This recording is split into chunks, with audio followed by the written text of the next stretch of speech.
Guten Abend dari Jerman. Hari ini aku mau ngomongin tentang pengalaman bekerja sebagai perawat di Jerman. Artinya aku mau sharing ke kalian pengalaman aku dulu sebagai caregiver yang betul-betul kerja di basic, merawat pasien, dan sedikit gambaran sekarang bedanya bekerja di bagian manajemen atau di bagian leadership. Penasaran? Kamu ambil minuman dulu buat ngafe dan sambil santai-santai. Oke?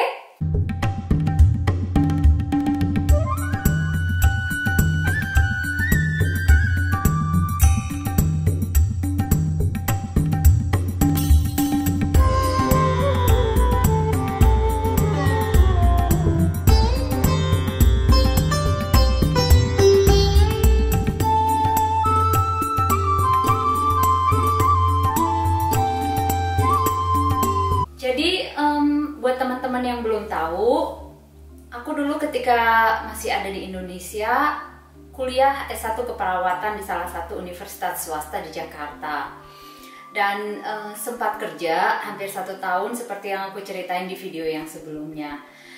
Terus ketika datang ke Jerman, pertama-tama itu aku memang jadi au pair dulu, terus ikut kursus bahasa Jerman 1 tahun, habis itu langsung kuliah S2 keperawatan di salah satu universitas di Darmstadt. Waktu kuliah di Jerman, aku kerja part-time-nya itu memang gak di bidang keperawatan. Jadi memang gak ada bayangan gimana sebetulnya kerja di Jerman sebagai perawat gitu. Nah, pas udah kelar kuliah setelah 2 tahun, awalnya aku memang rencana mau balik ke Indonesia dan kerja sebagai dosen layaknya orang-orang yang lain lah ya, yang udah kuliah di luar negeri gitu. Tapi ternyata akhirnya aku memutuskan untuk stay di Jerman dan ambil atau cari pengalaman kerja sebagai perawat di Jerman dulu. Mungkin kalian banyak yang bertanya, kalau memang udah kuliah S1 dan S2, kenapa jadi kerjanya sebagai perawat biasa? Permasalahannya, aku itu sama sekali nggak ada bayangan gimana sistem kerja sebagai perawat di Jerman. Dan aku nggak mengerti tentang sistem kesehatan di Jerman. Aku hanya kenal teorinya gitu loh. Jadi, walaupun kita lulusan dari Jerman, tapi nggak punya pengalaman kerja, nggak punya basic, itu sulit banget untuk dapat karir yang bagus atau untuk langsung naik ke bagian manajemen atau bagian leadership. Nah, itulah alasannya kenapa akhirnya aku memutuskan untuk kerja dulu selama hampir 2,5 tahun di salah satu rumah sakit di Frankfurt am Main, dan aku merasakan gimana jadi perawat yang kerjanya itu dengan sistem shift-shiftan dari shift pagi, sore, dan shift malam. Waktu itu aku kebetulan kerjanya di bagian atau di departemen geriatri. Jadi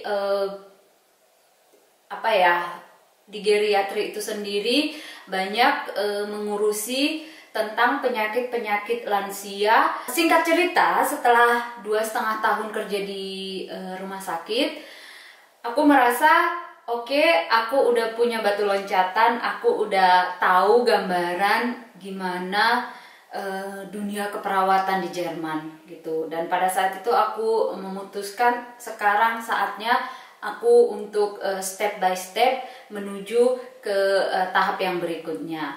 Dan waktu itu aku dapat pekerjaan sebagai asisten dari pimpinan sebuah panti lansia gitu. Jadi tugas aku waktu itu lebih banyak mengurusi masalah personalia atau masalah manajemen dan masalah kualitas juga gitu. Itu nggak lama banget, itu hanya beberapa bulan, dan tahun 2016 aku akhirnya ikut suami pindah ke kota yang saat ini kita tinggalin, dan di dekat-dekat sini aku akhirnya dapat pekerjaan di salah satu panti lansia sebagai manajer keperawatan. Nah, itulah pengalaman pengalaman pertama yang betul-betul di bidang leadership buat aku. Jadi aku ngerasain gimana rasanya ngurusin jadwal dinas antara karyawan-karyawan dan gimana menyelamatkan dinas kalau karyawan itu tiba-tiba tidak bisa datang ke kerjaan. Jadi bagaimana caranya mengkompensasi dinas yang tidak bisa di cover ini. Sebagai manajer keperawatan itu pastinya kita bertanggung jawab tentang kualitas pelayanan kesehatan atau pelayanan yang ada di panti lansia tersebut. Kembali ke tema, gimana rasanya dulu jadi perawat caregiver yang betul-betul kerja di basic. Satu yang paling penting itu memang harus kuat secara fisik ya. Karena kita berhadapan dengan orang yang sakit. Jadi kita yang harus menolong mereka dan terkadang fisik kita itu yang menjadi bagian penting untuk bisa membantu mereka. Contohnya dalam bidang mobilisasi. Jadi gimana caranya kita memindahkan atau memobilisasikan si lansia dari kasur ke kursi rodanya atau sebaliknya dari kursi roda ke kasur, atau gimana caranya kita membantu pasien-pasien atau lansia dalam memenuhi kebutuhan dasar mereka. Misalkan banyak pasien-pasien yang butuh bantuan soal makan, harus disuapin, atau mereka harus ke toilet, harus diantarkan ke toilet atau ditemenin ke toilet, atau harus dibantu ketika membersihkan buang air kecil atau buang air besar. Nah, job desk antara perawat di Indonesia sama perawat di Jerman itu betul-betul dua dunia yang berbeda, teman-teman. Jadi ini realita yang terkadang harus kuat-kuat mental gitu loh. Karena kalau di Indonesia itu, apalagi kalau kita lulusan S1 keperawatan, kita itu pasti tugasnya lebih ke arah kepala ruangan atau di bidang manajemen dan sebagainya. Tapi di sini kita sebagai perawat juga mengurusi kebutuhan-kebutuhan dasar dari pasien. Sementara kalau di Indonesia itu lebih banyak tindakan-tindakan yang invasif, misalnya ambil darah, misalnya suntik, baik itu suntik IM atau IV atau subkutan, misalnya pasang infus, periksa EKG, periksa pasang kateter dan segala macamnya. Jadi lingkup kerjanya itu sangat berbeda. Kita itu kalau di Indonesia nggak ngurusin yang namanya bersih-bersih, karena tugas itu diambil alih oleh keluarga. Di sini itu diambil alih oleh perawatnya sendiri, baik perawat yang diakui secara standar Jerman ataupun dia asisten perawat, dalam arti dia memiliki kualifikasi yang lebih sedikit dibandingkan perawat yang bersertifikasi Jerman tadi. Sebetulnya realita ini atau perbedaan ini tidak hanya membuat shock orang-orang Indonesia yang kerja di Jerman, tapi juga orang-orang asing yang direkrut dari negara mereka dan akhirnya bekerja di sini gitu.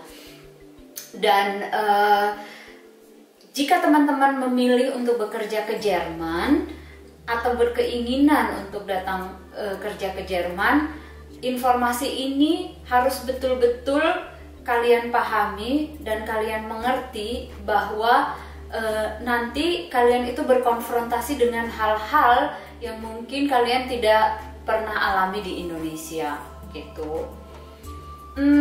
Yang kedua, pengalaman yang menarik itu seperti yang tadi udah aku ceritain, shift-shiftan pagi, sore, dan malam. Jadi harus kuat stamina gitu loh. Karena ini kan ritmus tubuh kita itu udah nggak seperti ritmus orang normal gitu loh. Jadi apalagi kalau kita dapat giliran shift malam, berarti siang kita harus tidur, malam kita harus kerja gitu loh. Jadi itu juga sebuah tantangan yang luar biasa. Yang juga perlu diketahui itu adalah bahwa ada aturan-aturan kerja yang berlaku di Jerman yang menjaga keselamatan pekerja gitu.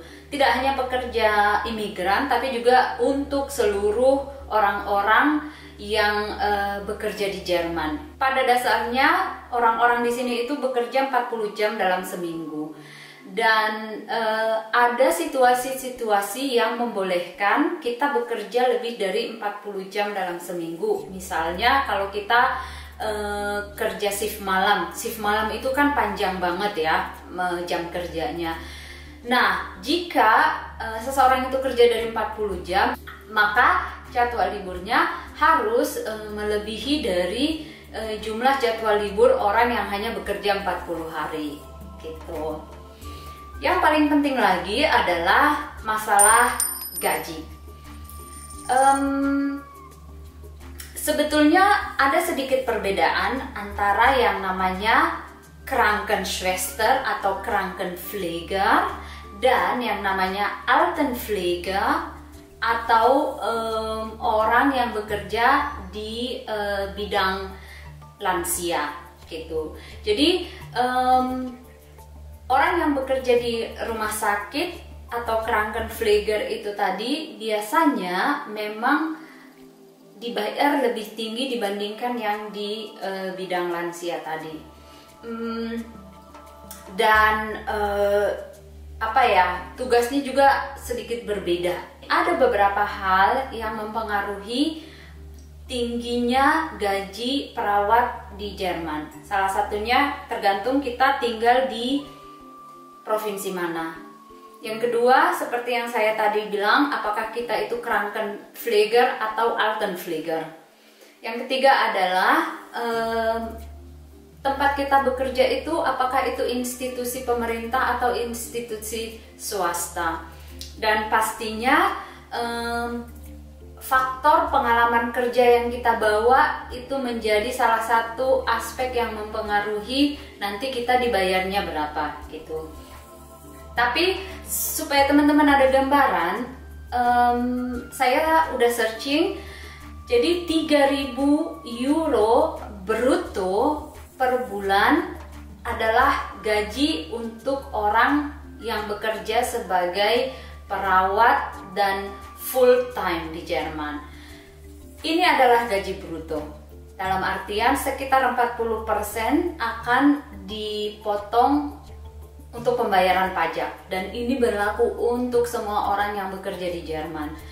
Nah, jadi teman-teman bisa bayangkan dari 40% potongan pajak tadi sekitar 1.800 itu akan menjadi gaji neto kalian atau gaji bersih kalian, dan kalau itu dikalikan ke rupiah, oke, kurs saat ini sekitar 16.500, itu lebih kurangnya hampir 30 juta. Banyak banget ya, emang sih banyak gitu loh. Tapi teman-teman jangan lupa, pengeluaran atau standar hidup di Jerman itu juga sangat tinggi. Jadi tergantung dari apakah kita harus bayar tempat tinggal, dan apakah tempat tinggalnya di Wohnung atau di rumah, itu jadi hal-hal yang mempengaruhi. Dan apakah kita punya lifestyle yang berlebihan, nanti akhir bulan itu kelihatan gitu loh, kita masih bisa save money atau enggak untuk kebutuhan-kebutuhan yang lainnya gitu. Nah, untuk saat ini saya memang tidak bekerja di basic lagi, tapi sekarang saya mengurusi masalah quality management. Dalam arti saya bertanggung jawab untuk mengontrol apakah kualitas pelayanan yang di panti lansia itu sesuai dengan SOP yang ditetapkan oleh negara Jerman gitu. Jadi ada standarnya, dan penerapan standar ini akan diuji atau dikontrol setiap tahunnya sama institusi pemerintah Jerman. Dan jika ada pelanggaran, maka akan ada sanksi-sanksi yang akan diberikan oleh pemerintah Jerman. Misalkan bisa jadi panti lansia tersebut harus ditutup gitu.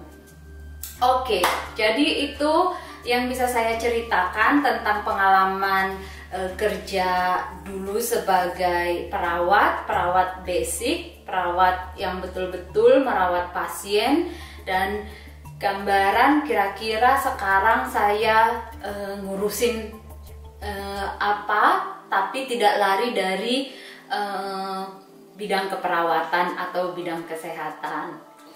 Kalau teman-teman masih ada pertanyaan tentang pengalaman kerja sebagai perawat tadi, atau tentang pengalaman saya kuliah keperawatan, nanti silahkan kasih komentar ke saya, dan saya akan usahain share di video yang berikutnya. Jangan lupa like, subscribe, dan share video ini, dan sampai ketemu di video yang berikutnya. Bye-bye!